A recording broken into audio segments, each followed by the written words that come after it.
Sveiki visi, šiandien parodysiu pamoką, kaip pasikeisti SAM spalvas. Jums reiks atsisiųsti tokią programą, kurią rasite po video aprašymu. Aš dabar nesisiųsiu, nes aš jau atsisiuntęs. Tada atsidarote, jums iššoka toks langas, kai atsisiunčiate ir atsidarote. Tuomet spaudžiate tokius 3 taškelius ir nueinate ten, kur yra jūsų GTA San Andreas papkė, kur įrašyta SAMPas. Taigi, susirandate papkėj samp.dll failiuką ir jį atsidarote. Ir spaudžiate samp.dll einlesen.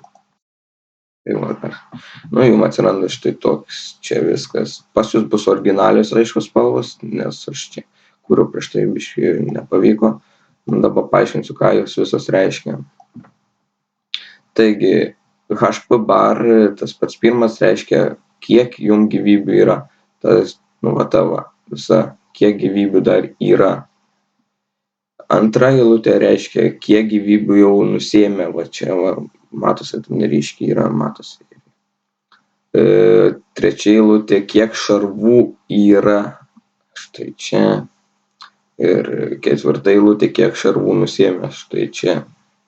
Tuomet SAMChat tekste. Tai čia, kai darote screenshotą, jums įrašo tokį tekstą, žalsva spalva, originaliai.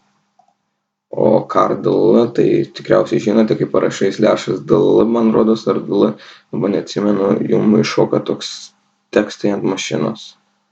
Tai štai va čia. Ten kiek gyvybių, pozicija mašinos ir taip toliau. Mašinos ID. Gerai. Dabar parodysiu, kaip pasikeisti spalvą.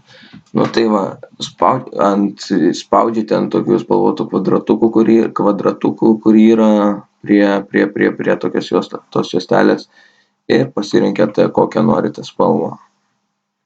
Tarkim, pasimsiu dabar čia juodą,